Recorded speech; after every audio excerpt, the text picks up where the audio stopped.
All right, buddy. Hey, welcome in. Latest episode of that SEC podcast, and we're back with our annual tradition, Shane, the fall camp preview series.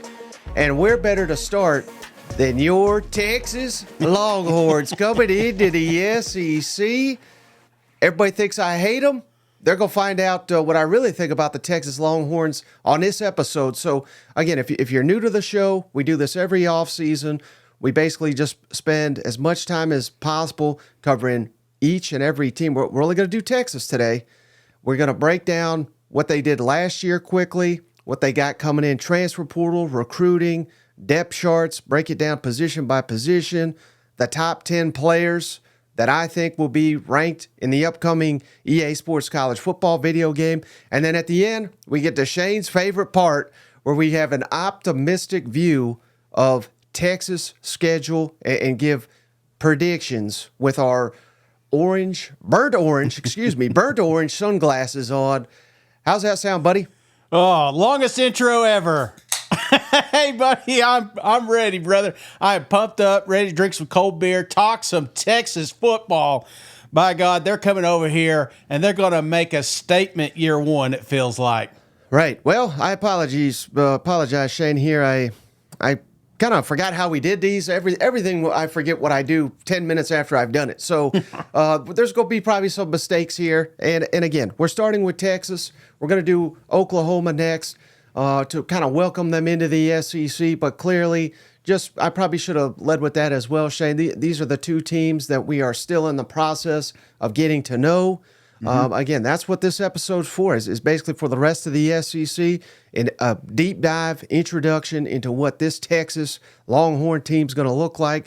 Many have them pegged as an SEC national championship contender. Will they get there?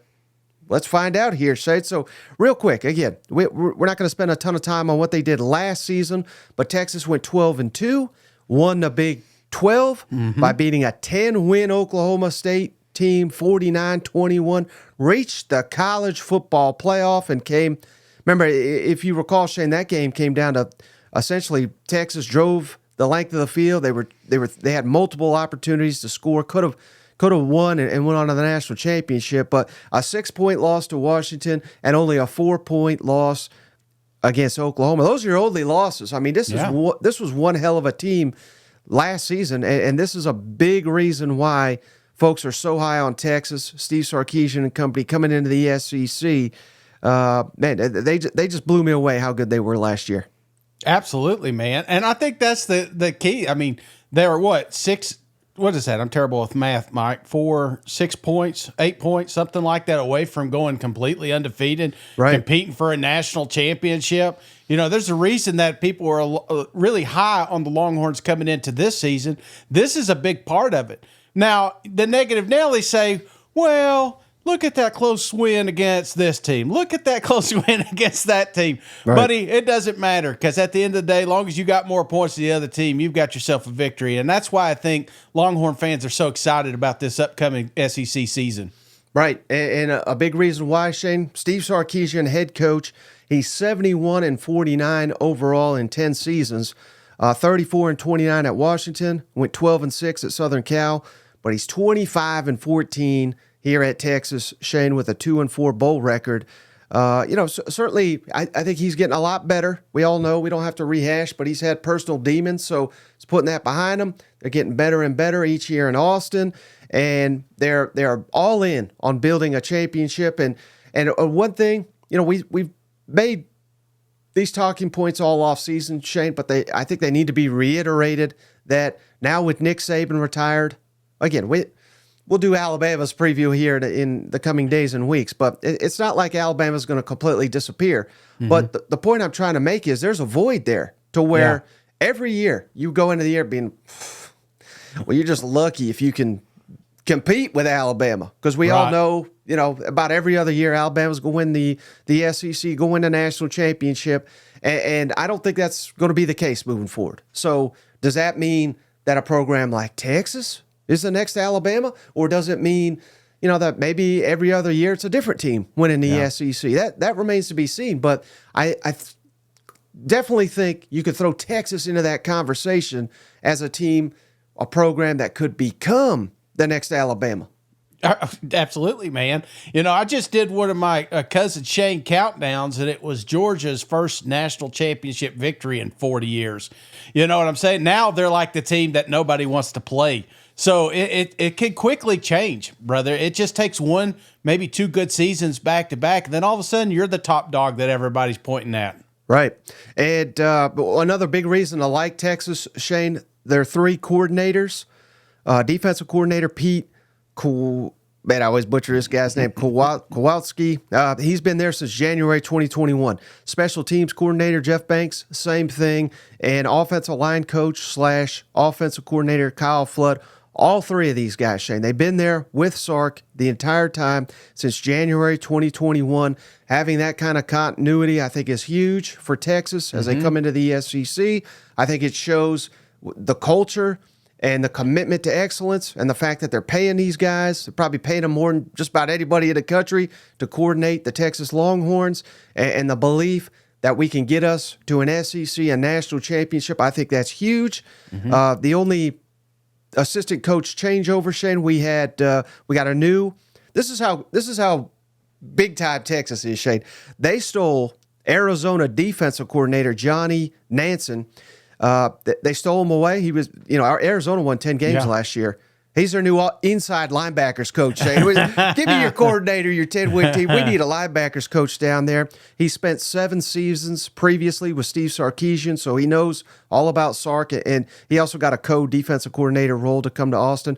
And then defensive line coach Kenny Baker got him from the Miami Dolphins, and he has spent 11 of the last 15 years coaching in college. So he's not just an NFL guy, but that's it, man. Defensive line coach, new inside linebackers coach.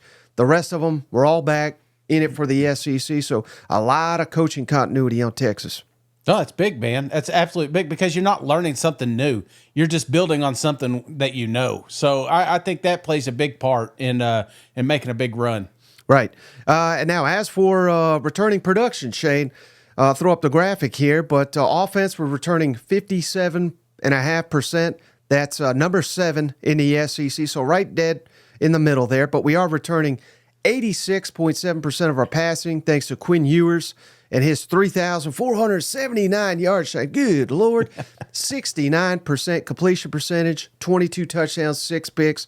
And had he not got banged up, missed a couple games, his numbers would have been even more impressive. Rushing percentage, 45%'s back. That's, again, 7th in the SEC. 2 of our top 5 rushers from last year are back. Now, here's where you can start. The only question, and we'll get to fall camp questions here at the end, but receiving yards, only 15% back from last year. That's dead last in the SEC. Our top 5 receivers are off to the NFL or transfer, what have you. I think they all went to the NFL. But so that's a question mark. But why everybody's so fired up at Austin, Shade? Offensive line snaps, 82.8% returning number 1 in the SEC. So who the hell cares who's back to run the ball, catch a ball, because they're going to protect Quinn Ewers and they're going to be dominant on the line of scrimmage, and that's going to be paramount to Texas having success in the SEC this fall. Yeah. It's all about the boys up front, I mean, you can move around some of the pieces on the outside. I think when you got a good quarterback, good line of scrimmage, that's something that's why the optimism.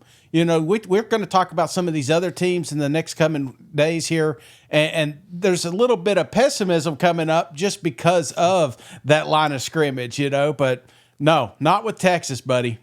I'm looking at you, Oklahoma. All right.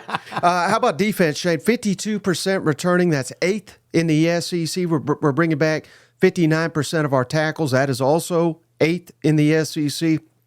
Tackles for loss, 46.5% back. That's 12th in the SEC.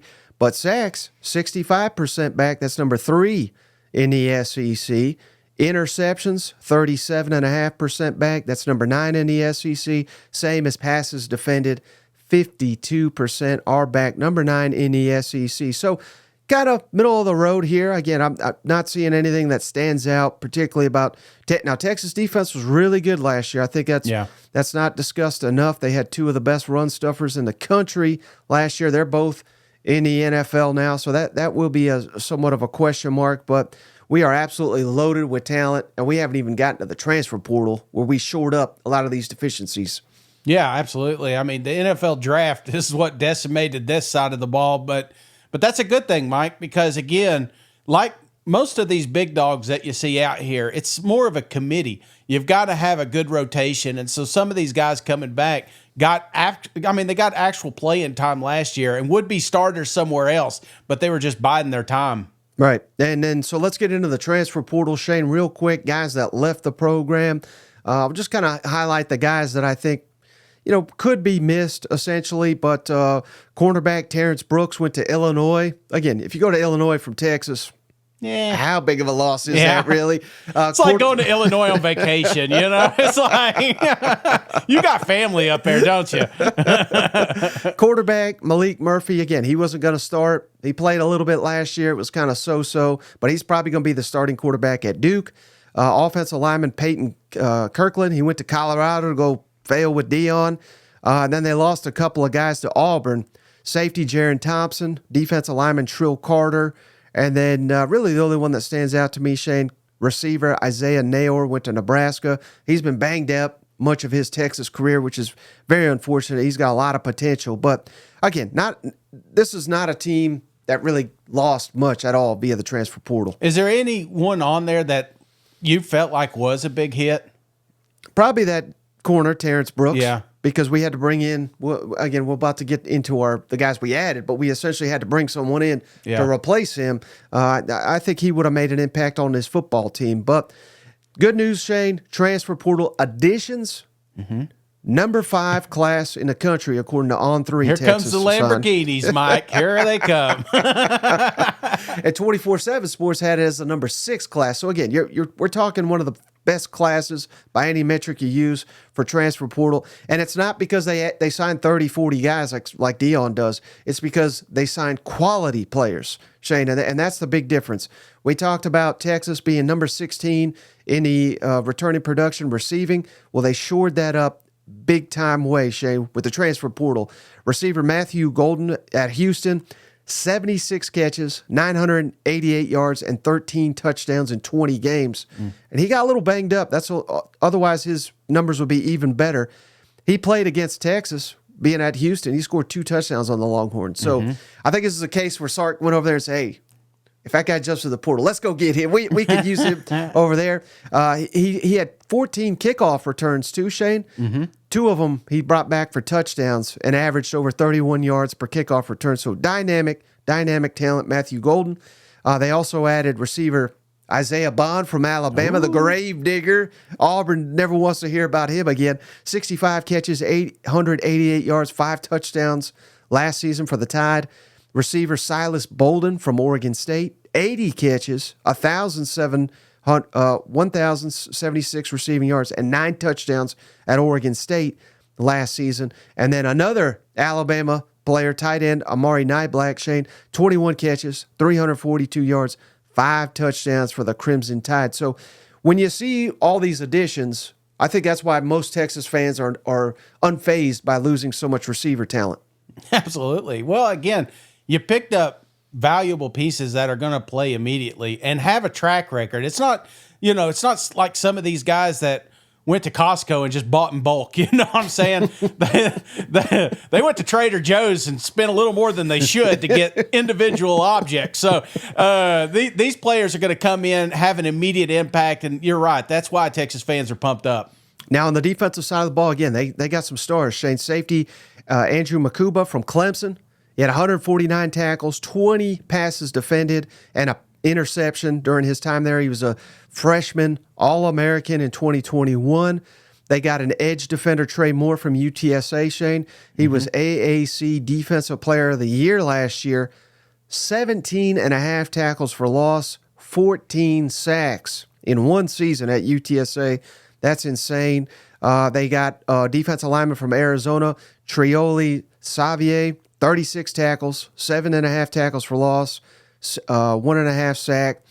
Defensive lineman Bill Norton, who originally signed with Georgia out of high school. He was at Arizona last year, 32 tackles, 2.5 tackles for loss, 2 forced fumbles, a star player.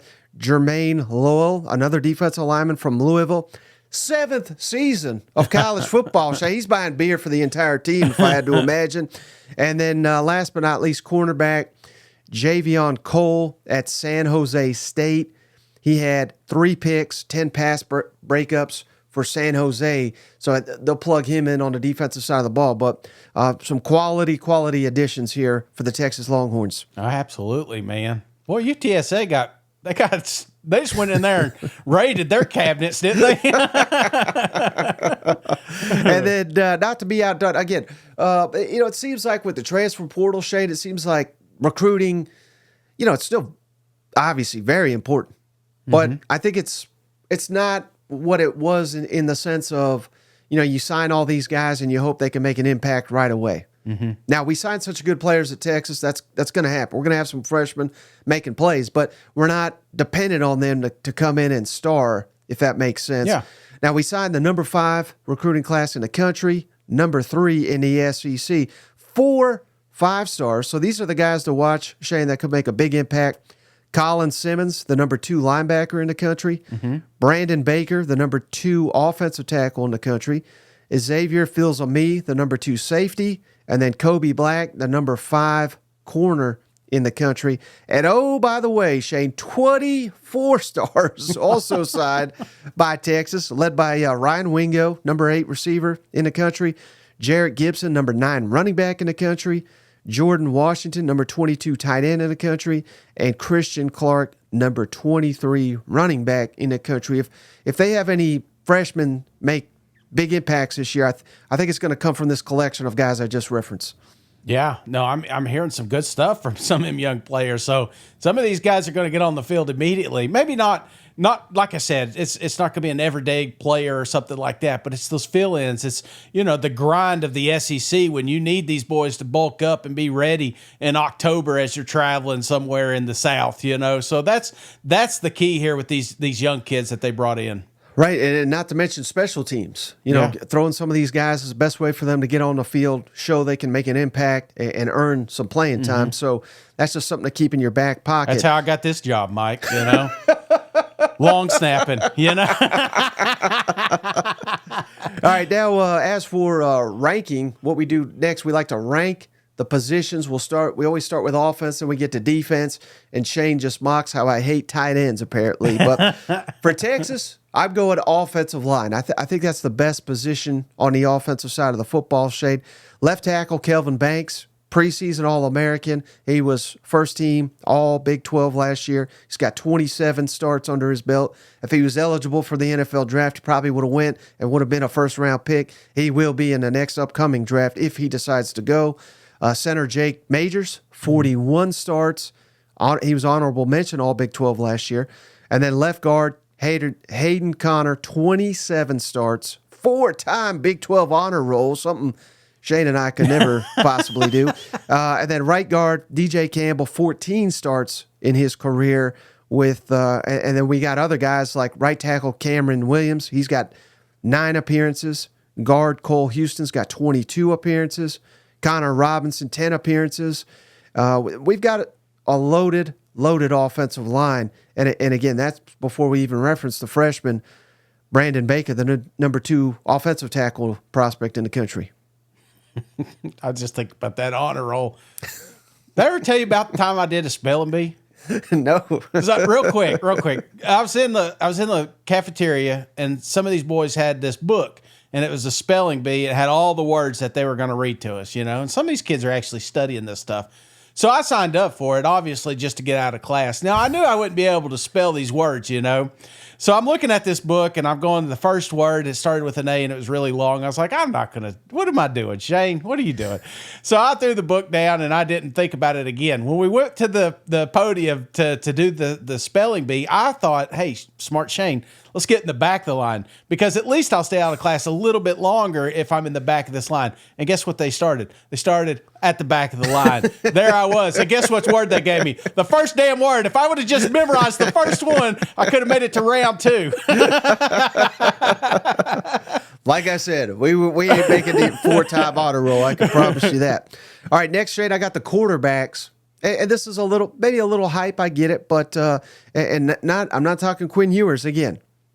5,656 passing yards, got 22 starts, 37 touchdowns, 12 picks, 6 rushing touchdowns. Mm-hmm. But I'm throwing in Arch Manning because again, I'm trying not to get caught up in the hype, but it's kind of hard not to. I don't know if there's a quarterback room in the country, Shane, they would trade theirs for, or that wouldn't trade theirs for Quinn Ewers, Arch Manning. And oh yeah, we got a freshman, Shane. Trey Owens was the number 21 quarterback prospect in the country. This is a loaded quarterback room. Loaded room. And you know, I'm with you on the Arch Manning. If it weren't for the spring game, I mean, that's what got me, man. I mean, the proof's in the pudding there. When you see that type of talent out there, you're like, damn, that room is absolutely loaded. And right. If a yours goes down, you feel a little bit better knowing that a Manning could step in. So next, I got running backs, Shane. We got C.J. Baxter back from last year. 659 rushing yards, 5 touchdowns, averaged over 4.7 yards per carry. And Jaden Blue, keep hearing tremendous things. He was a freshman last year, 398 yards. He averaged over 6 yards per carry, Shane. 3 touchdowns.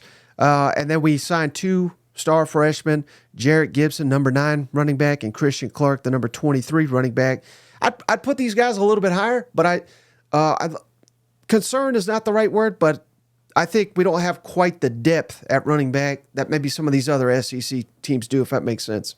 Yeah, but a deadly 1-2 combo there. You know, you talk about committees. That's what they were last year. That's what they'll continue to be. So expect some of these younger kids to kind of emerge and help out that group. But, yeah, I think you're talking about top 2 backs. I feel really confident. But like you said, it's depth. It's unknown depth. And that, you know how that plays out, Mike. At the end of the season, you're like, hey, why didn't we talk about this kid at the start of the year? Right. And that's kind of another reason why I went receivers below him. I think you could definitely argue, maybe flip the receivers ahead of the running backs, but we're relying a lot on transfers here, and we all get excited. I'm not trying to downplay transfers, but sometimes they don't always make the impact that we anticipate. So the guys we got back, Jonte Cook, 8 catches, 136 yards last year. DeAndre Moore, just 1 catch for 15 yards. And Ryan Nieblett, 3 appearances last year. That's essentially our production that's returning. So, Again, I'm a little low on them, but the transfers, again, Isaiah Bond, Matthew Golden, Silas Bolden, they're probably all going to start. They're probably all going to be breakout candidates, and I'll look stupid for having them this low. Again, the freshman, Ryan Wingo, borderline 5-star prospect. We got Aaron Butler, the number 24 receiver, he in the freshman class as well. So I like this group a lot, but they're unproven in a Texas uniform, if that makes sense. It reminds me of fantasy football. You know, after you draft your team, you're like, hey, look what I got. And, you know, nobody really cares. But it's like Texas fans are like, hey, look what we have. Now, that may pan out and you win your fantasy league, or it may not. You're scrambling. So that's kind of where I'm at with this receiver room. I like the pieces. I would have drafted them on my team, but that doesn't mean they haven't necessarily hit that threshold that I want. If I'm thinking about, you know, yours as a potential Heisman candidate and stuff like that, you're going to really need these guys to play above what you're being paid for, basically. Right. And maybe Shane's right. Maybe I do hate tight ends because they're dead last year, Shane, as always.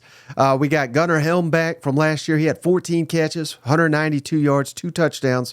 And Juan Davis, who played in 13 games, mostly special teams. But again, we added Amari Nyblack, Alabama transfer tight end. Yeah. You know, he'll make a big impact. And then we signed freshman 4-star Jordan Washington, the number 22 tight end prospect in the country.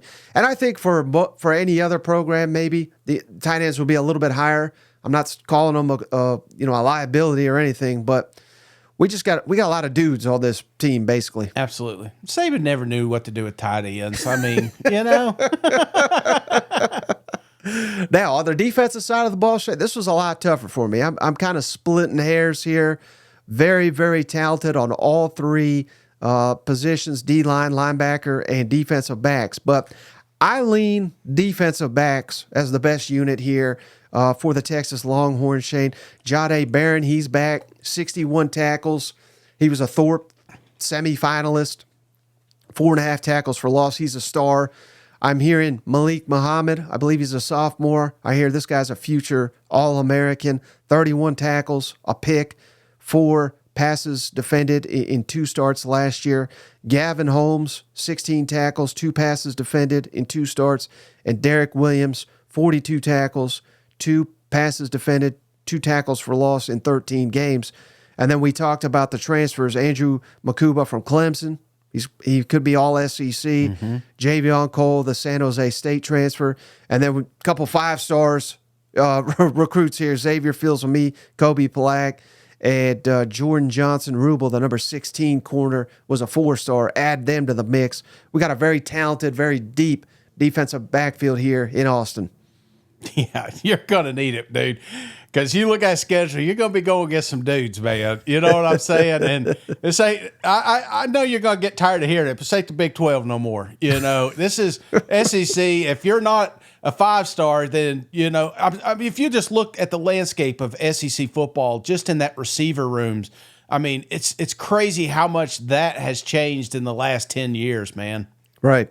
Next, I'm going defensive line. Again, I'm splitting hairs here, Shane, but we got Ethan Burke back. He's been a star for us. 41 tackles, 5.5 sacks. I believe that leads the team in returning sacks. 9 tackles for loss in 9 starts last year. Baron Sorrell, 37 tackles, 4 sacks. He's got 24 starts under his belt. Vernon Burton here, 17 tackles, 4.5 tackles for loss in 14 games. Alfred Collins, 22 tackles, 2 sacks. He had a pick. Shane, it ain't often a defensive tackle gets a pick 6, but he had one last year for Texas Longhorns. Justice Finkley is back. He had 14 tackles, 2 sacks. And then don't forget the transfers. Trey Moore from UTSA, sack machine there, 14 sacks. Treola Savi from Arizona, as well as Bill Norton, also from Arizona. And then the Louisville transfer, Jermaine Lowell. I'm not seeing a ton of maybe like All-Americans here, but I love the depth that we have here on the defensive line in Austin. Yeah, the depth again. That's the key, and I think that's why I'm a little bit higher on him, because of the big boys up front. Like I said, on the offense, I'm saying the same thing about the defense. You know, when you're able to rotate, that's the pivotal piece. You're going to have guys go down. It's inevitable. You know, it may just be for a drive and it may be for 2 or 3 games, but you got to have somebody behind you that steps in and you don't see a noticeable drop back in talent. All right. And then so last we got linebackers, and this is more about overall depth, in my opinion, because it starts with Anthony Hill. I said there may not be an All-American on the defensive line, but I think Anthony Hill at linebacker will be an All-American. Shane, 66 tackles, 5 sacks, Big 12 Defensive Freshman of the Year last year. He's a star. David Grabenda, 105 tackles, 2.5 sacks, 1 pick. He's played 46 games for us. Mo Blackwell, 35 tackles, 4 tackles for loss in 33 games. And Leona Leafu, I'm sure I butchered that, 7 tackles and 14 appearances. But don't forget the 5-star freshman Colin Simmons, who's a number 2 linebacker in the country, and 4-star Ty Anthony Smith was a number 27 linebacker prospect in the country. So again, not seeing a ton of depth here, but potential stars at the linebacker position.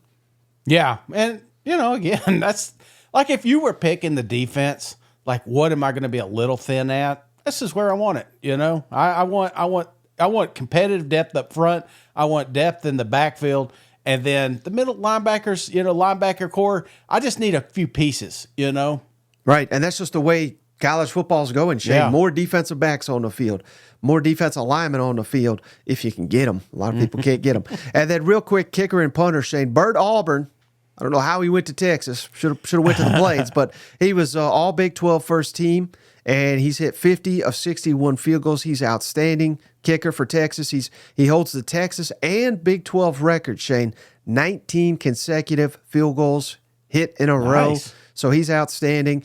Now we do got a little bit of a question at punter. If you're gonna have a question on your roster, I think you wanted at punter, Shane. We got sophomore Ian Ratcliffe and freshman Michael Kern, who was the number 4 punter prospect in the country. But that's probably the biggest hole I see in Texas rosters is the damn Ain't putter. even going to need him, says Texas fans. Ain't even going to need him. All right, and then so hey, we're all excited, Shane. The college football video game is making its return. Yeah. So who are the top 10 rated players in the NCAA, or excuse me, EA Sports college football video game? We ain't even calling it NCAA anymore because it's probably not going to be a thing in about 6 months. But here's my guesses, Shane, on the highest rated players in the video game. I'm going left tackle Kelvin Banks. I think he's close to a 99 type player. Give me linebacker Anthony Hill. I think he'll be close to that, probably about 95-ish. Quinn Ewers, give me him number 3. He's probably right there at a 95 as well. Jaden Barron, the defensive back, give me him number 4. The transfer safety, Andrew Makuba, he's going to be in the 90 range as well. Jake Majors, our starting center with 40-plus starts. Give me him in the low 90s. Defensive lineman Ethan Burke, probably a high 80s type player. Number 8, cornerback Malik Muhammad. Number 9, running back C.J. Baxter. And number 10, receiver Isaiah Bud, a.k.a. the Gravedigger Hero. Those are your top 10 Texas players in the new video game, according to me. Do you hate kickers too? I mean, how many has he got hit in a row to get on this damn list, Mike? Hey, he's number 11, Shane. Yeah. He's number 11. So the biggest fall camp questions I have for Texas is just simply, the weapons that'll stand out for Quinn Ewers. Who will emerge there? They got so many options. It's not a big concern, but it's something that needs to be figured out, I think, in fall camp. Who will replace our elite defensive tackles that are both in the NFL? I think they were both first-round picks as well. So, I mean, we're talking big-time players. Figuring out the pieces in the secondary, a very talented secondary. I think that is kind of high on the list, as well as last and certainly least, Shane, finding us a punter. That's pretty good, man. If that's your concerns, you sound like Nick Saban a few years ago. So I'm right there with you. I think this is a big year for Texas, and a lot of these questions that most of these teams have been answered already coming into this season. And I think the lingering question that I keep seeing popping up is the grueling schedule of the SEC. Just the week in, week out talent that they're going to face. How are they going to do that? And, outside noise, even though Texas fans won't admit it, the quarterback news. I mean, if yours has a bad game, how quick are the folks wanting to see Manning out there? Again, I'm not saying that's a thing, but outside people are going to make it a thing. And not only that, Shane, again, we don't want to see anyone get hurt. But Quinn Ewers, he's missed games 2 years in a row. Mm-hmm. What happens? Again, let's hope this doesn't happen.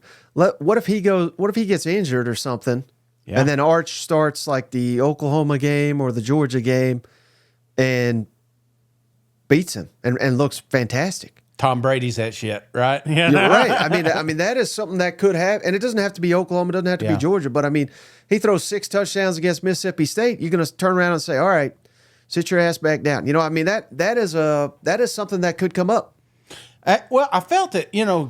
Tennessee is a prime example. It felt like Coach purposely held Nico back to not get the fan base too excited about what could be, knowing that Nico needed to grow up. Nico needed to put some weight on. Didn't want to put any doubt in Joe Milton's mind. Right. I think that's the same thing. Quarterbacks, whether you like it or not, just like anybody, it's all psychological. And if you have any doubt that your coach is doubting you or that your fan base is doubting you, that could creep in and create problems. You get a little too cautious, a little too reserved. Maybe you're not taking the chances you used to or something along those lines. So I'm not saying that's going to happen, but it's there, man. It's the elephant in the room. Right. All right, so schedule breakdown, Shane. Ooh. Again, we're going to pick the games here as a Texas Longhorn in just a second here, as optimistic as possible. But you may have forgotten how I like to do this, Shane. I'm going to highlight the games that I think you just pull up the schedule, games that Texas should win, games they are unlikely to win, and then the toss-up games. And we can debate these as we go. But I certainly think the games that Texas should automatically win, I don't think there's going to be much debate on these. But I got Colorado State at home. Yep. I got UTSA at home, ULM at home, Mississippi State at home, at Vanderbilt, Florida at home, at Arkansas, and Kentucky. So that right there, I'm chalking them up for 8. I don't want to call them gimmies because that's like disrespectful, but I mean they should be gimmies essentially is what I'm saying. Are there any? So there's 4 other games that I didn't mention yet. Are you throwing any of these 4 other games into a gimme games that Texas should win? No, I think you nailed it, Mike. I mean, if you can move some of these teams around the schedule, I may change that tune. Later in the season, I'd feel more confident. But right now, I think when you're looking at this, 8 wins is an easy start for us. Right. So I only have, and we won't have a game unlikely to win necessarily on every schedule, but I do see one, and this is probably where we'll disagree. But I think unlikely to win. Georgia. That's the only one. And again, hell, they haven't lost a regular season game in 3 seasons. Now, can they beat Georgia? Yes. But I wouldn't count on them to do it, basically. Yeah. Agree or disagree? Well, I don't like unlikely to win. I think that's more of a toss-up, brother, because optimistically, I mean, you got to remember this will be at home. Yes, it is coming off that Oklahoma game, but still, it's not a program you're going to overlook. The hype will be pumped. I mean, there's going to be game day may follow Texas around for 2 weeks in a row, brother. There's a real shot that they're in the spotlight, and so I'm leaning more toward a toss up on that game. Paul Feinbaum may take up residency in Austin. Yeah, you know what I mean? That's right. Yeah. So the other games so it sounds like you certainly agree. At Michigan, Oklahoma, and at A&M, I've got them all as toss-ups. And, you could kind of argue that Michigan will be a game that Texas should win. But I don't know, Shane. Defending national champions, I think everybody and their mother is going to be picking Texas, as they should. Yeah. But I think that gives some motivation. I don't know. I just think Michigan it's basically their season because they could get their doors blown off by Texas, and then we'll all know it was a fluke. They were cheating, all that. So I just think Michigan's going to come out guns a-blazing. And again, we'll get to the predictions here in just a moment. But I still think at Michigan's a toss-up. But what are your thoughts? At Michigan, Oklahoma, and at A&M? I've got 2 games as should wins, and that's A&M and that's Michigan. I think when you're looking at this program, top to bottom, should be a better opponent. Should be. This isn't Michigan from last year. They haven't been cheating all offseason. You know what I'm saying? They got a lot of turnover too, and they're if. Later in the year, maybe Michigan's a better program, but Texas continuity that you talked about earlier, especially with that coaching staff, This is one of those programs that should hit the ground running. They shouldn't have to discover an identity or any shit like that, So I like that as a should win. Oh, buddy, you are telling them exactly what they want to be hearing. The hell with Michigan. Again, we'll get into it now, Shane. Let's pick these games. And again, we're doing it optimistic how Texas can go. I'm very curious to see how high Shane Bout goes undefeated on every damn schedule. We'll see what he does for the Texas Longhorns. But first game of the season, it's not even worth really discussing here. But Colorado State, August 31st, comes down to Austin. I mean, that's going to be a damn pick-your-score type game, right? It's where controversy starts because Manning gets to play the whole second half. Absolutely. Big win here. Big start for the SEC Texas Longhorns. Right. And everything I just said nice about Michigan, I mean, I don't really believe it. So give me a win at Michigan. I'm just saying, I don't know. I just think that's maybe a little bit of a trap-ish type game. Yeah. But, I mean, Texas should be favored by 10 points. They should win by about that. And much debate on that one? No debate at all, brother. 2-0, baby. Right. And then, obviously, UTSA and ULM, 2 more pick-your-score type games. We should be cruising to 4-0, right? Oh, 4-0. And we are in cruise control right now, brother. And then, hey, the schedule makers did them, I think, a little bit of a favor. You get Mississippi State year 1. This is a program that'll sneak up on you. They're often underlooked. Just ask Texas A&M, who they have a winning record over A&M since A&M's joined the SEC. But I just think with all the lack of continuity, new coaching staff, new players, I hate to say it, but I think optimistically, I think this is another pick your score type game for Texas. They should blow State out. Yeah, I think that's one of the things about Mississippi State. I think they're going to catch a lot of teams off guard. But a team like Levy that, let's face it, Sark is used to playing. So I think he's got a leg up here in what they may see in that football game. And with the talent, it dwarfs Mississippi State. So easy win here. Now, buddy, 2 weeks to prepare. Oklahoma in Dallas. They beat you last year, but it was on the last damn play. Mm-hmm. Could have easily flipped the other way. Man, there's going to be so much hype, so much anticipation, revenge factor. You destroyed them 2 years ago. Mm-hmm. This to me is, man, this could go either way. Where are you leaning? Texas, Oklahoma, in Dallas? Dude, I'm about 10 wax beers in, funnel cake. I got Snickers bar melting in my pocket, buddy. I'm telling you, this is going to be a revenge game for Texas, and I think I looked at Wikipedia. I'm trying to kind of familiarize myself with this rivalry, and there's been years when there's been an absolute blowout, buddy. It may happen October 12th. So give me another win for them Texas Longhorns. Man, all right. Now, how about what could be, what probably should be, the game of the year, not only in the SEC, but maybe the entire country, Shane. Georgia comes to Austin. There's very good odds that both these teams are undefeated. This may be number 1 versus number 2, for all I know. Georgia coming to town. Haven't lost a regular season game in 3 years. Player 2 away from winning 3 national championships in a row. Yeah. I like everything we said about Texas, all this hype, all this talent, all this continuity. Give me them dogs, Shane. I gotta go Georgia here. Oh, man.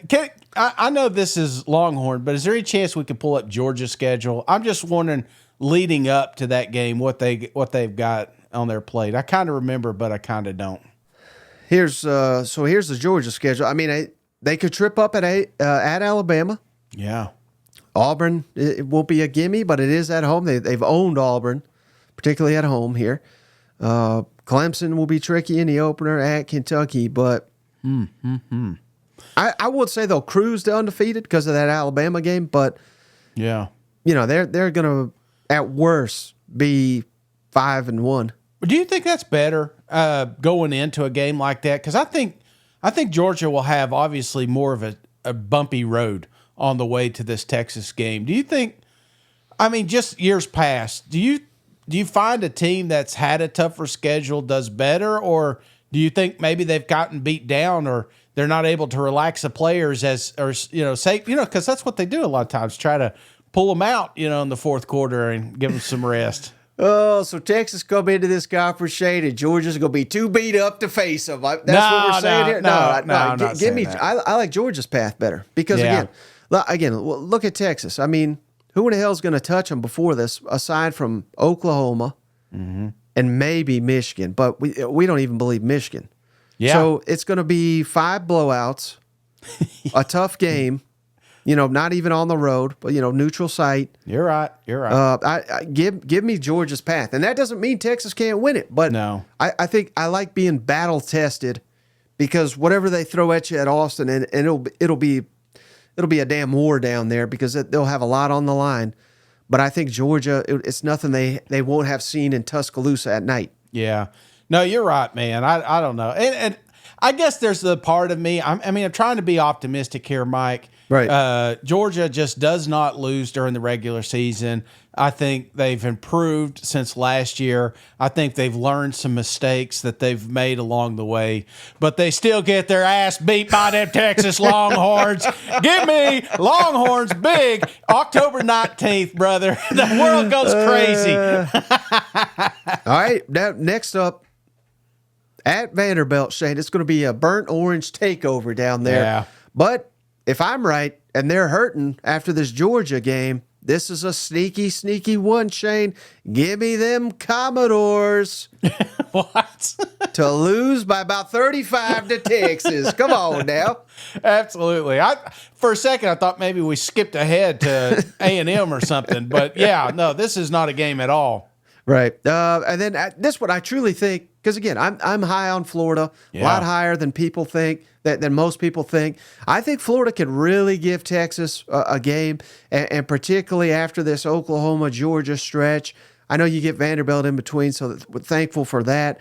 You do get a bye week, so it's going to help. I think that bye week will be paramount. If this might sound crazy, Shane, but if there wasn't that bye week, I may go Florida. Because, again, I think Florida's going to be really good, but these are the type of games that I circle, Shane, where it's like, this ain't the Big 12 anymore. Yeah. And you could just completely overlook to Oklahoma and one other good team on your schedule. These are the games that'll trap you.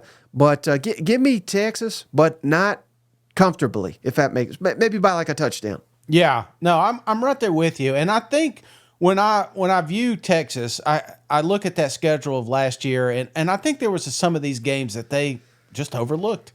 And next thing you know, you're in a dogfight in the fourth quarter or even overtime. And I feel like there are a few of those little tricky landmines out there. Florida's one of them. Kentucky's one of them. So I think Texas beats them, but don't be surprised if this isn't a comeback kind of game. Second half, they get their shit together type situation. So give me Texas with the win, but it's not going to be a Vanderbilt blowout. Right. And then the following week, Shane, at Arkansas, the SEC, right before we went live, just announced this is going to be a noon, 11 a.m. kickoff. So big break for Texas. Obviously, been said many times on this show last time, and they're well aware. But last time they went to Fayetteville, they got hammered. It was a night game. Different story this year, Shane. They're going to be doing the hammering here in Fayetteville. I would be stunned if this Arkansas team beat this Texas team. Wouldn't be stunned if it's tight in the first quarter. I feel like maybe you remember Arkansas and Bama a few years ago when they were over there, and it just felt like, oh man, there's a shot here, and then we just kept. And then we're like, no, the floodgates opened up. That's kind of what it feels like. Sam may be fighting for his job in this situation. Maybe that locker room's a little bit more pumped up than usual. But, yeah, it's going to be a tough football game for both programs, but I like Texas to win. Okay, how about following week, last home game regular season for the Longhorns? Kentucky comes to town. Again, this is Shane's sneaky sleeper team here. Kentucky could be red hot. They could be fighting for a playoff berth. I mean, I don't think that's crazy because, again, you win 10 games in the SEC, you're more than likely, particularly given Kentucky's schedule, you are going to be headed to that college football playoff. Let me pull up Kentucky's schedule real quick here, Shane. Again, at Tennessee's tough. Yeah. Right before this, but I mean, if Kentucky does what you think they're going to do, they could be. I'm trying to do the math here. I mean, they could be like 8-2. Yeah, heading into this game with Georgia, at Ole Miss, at Tennessee, at Florida. One of the other losses, perhaps, but this is not going to be any kind of lay down game. I don't think. No, and I'm putting all the pressure, and I know I hate to put it on one person. But it's Brock, and if he takes that step forward, that's kind of like that X factor. If he's just another Joe Schmo that plays quarterback in the SEC, then Kentucky's going to lose a lot of football games. But if he's the guy I think he can be, this team is better than people are talking about. They got a hellacious defensive front. They got tenacious defense all around. I think Kentucky's always been one of those defenses that you can't quite figure out, but damn, they give you a fit. And if that's the case, who knows? That's all we want is to kind of drag this in. And when I say we as a Kentucky team, to just kind of drag this thing out to the fourth quarter and make it a ball game. But if ifs and buts were candies and nuts, we'd all have a wonderful Christmas, wouldn't we, Mike? Because Texas Longhorns not afraid of Kentucky. Get the hell out of here. Right. All the nice things that we said about Kentucky, that's That's more Shane's thoughts than mine. Give Yeah. me Texas. Texas wins big. But again, That's another show. game. That's another show. So last but not least, at A&M. Yes. Man, we've been waiting for this game for so damn long, over a decade, Shane. This will be, what a game here. In my opinion, this will be the one that'll determine, whether Texas hits the over or under.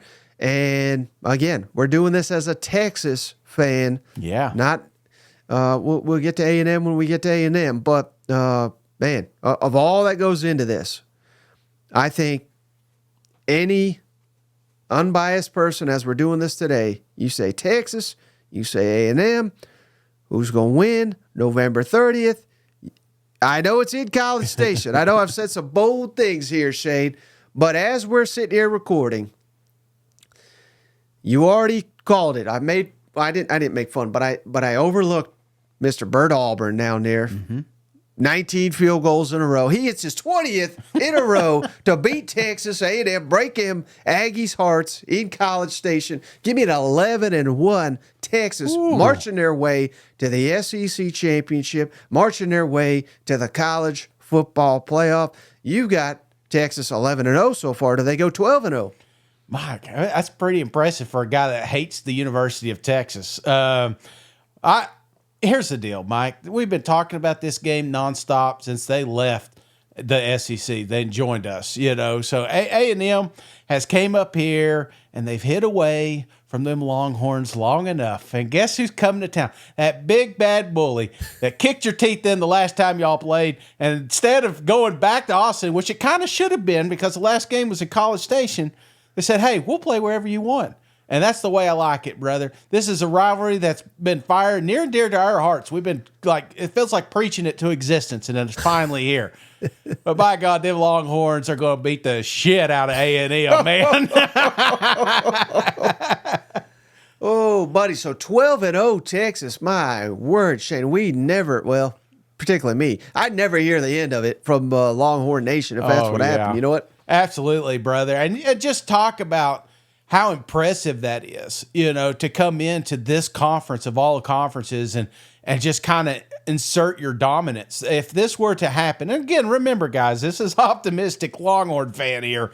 Right. Optimistically, I think there are fans out there that truly think that this is a year that not only do they win a national championship, but they come over here and potentially go undefeated. That's not a far-fetched cry from some of these fans. So I'm right there with them. You may have jumped the gun there, but that was my final thing for you. If Texas goes 12-0 in a regular season, what are the odds, Cousin Shane, today, knowing what we just laid out about Texas and all their talent and continuity and everything, they go 12-0 in a regular season? How confident are you? Maybe scale of 0 to 100%. Realistic or optimistically? Optimistically, that Texas wins the national championship if they go 12-0 in a regular season. I'm pretty high on it, man. And the reason is because in this scenario, you would have beat Georgia, which I think is the best team in the country right now. So if you were able to do that, then you could beat anybody. So, yeah, I would say 75% optimistically. Matthew McConaughey. All right, Is he in the room with you there, Shane? All right, last thing, Shane, for Texas, real quick. Most important games for the Longhorns to win, to have a successful season. I'm just kind of curious if you'll agree with me on this one, but I put number one, not that I think this will be like their biggest game or anything, but I think it'll be kind of deflating if they can't win it, and maybe the hype and all this will go right out the window. And I got that game at Michigan. It's going to be nationally televised on Fox. It feels like a game you got to own this if you're Texas. So you got that one as the number one most important? Right, because if you're losing to this Michigan team, you ain't beating Oklahoma, you ain't beating Georgia, you ain't beating. I mean, I think they'll crash and burn if they're losing to freaking Michigan. I'm going to argue that, man. I'm going to say November 30th, Texas A&M. I mean, obviously the rivalry, but it's more important. I think the biggest part is the timing of it, because if you do drop a Michigan or a Georgia and you're sitting there at 10-2 or 9-2, I apologize, and then you go to that one, that is going to be the game that you're going to need to get into the dance. So Right. This is a program that has a little bit easier scheduling compared to most, and I just don't think you can afford to lose that last one. Well, that's my number 2. So you ain't far off, Shay. So you're right, everything you just said. And then number 3, again, you could probably put these in any order, but I put Georgia number 3. And again, for a couple of reasons, Shay, because I think Texas can lose to Georgia and everything's still ahead of them. Yeah. Because Georgia may be that damn good. It won't derail you at all. But I do think after whooping Alabama's ass at Alabama last year, you gained so much respect around the country. This ain't your Papa's Texas. This is new Texas. If you turn around October 19th in Austin and you beat Texas, you beat Georgia, I think you make a statement to the country that we are on their level. You pencil in Georgia as the SEC and national champion favorite. We basically got to go 50-50. It's Texas and it's Georgia and it's everybody else in the country. So I put that one number 3 again. You lose it, it's not going to derail anything, but it would be so important to that program, in my opinion. It's like Tyson getting knocked out. Just like, what?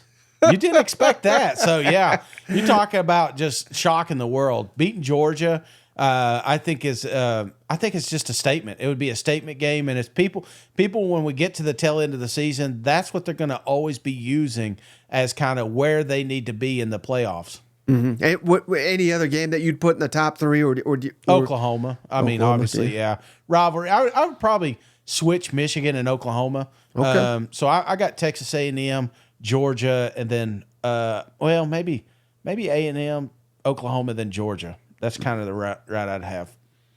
God. You lost to them last year, man. You know what I'm saying? You hate Vanderbilt. Yeah, they came over here holding hands. They're now in the SEC, and they're not friends. You know what I'm saying? But if you lose that one, it's all of a sudden everybody's talking about how good Oklahoma can be and not how good Texas should be.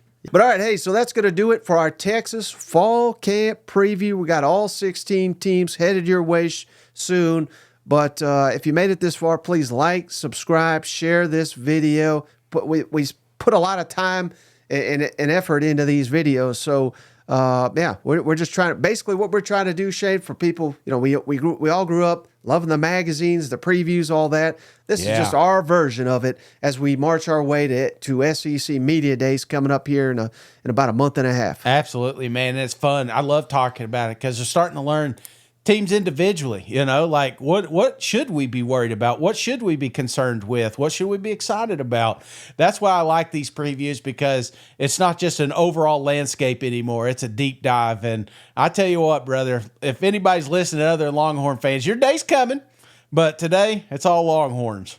Yep. So, hey, buddy, I appreciate you. As always, I appreciate each and every one of you for watching our video. Man, I butchered that. But, hey, that's all we got on this episode. We'll catch you on the next one. All right, see you guys. Hook 'em horns.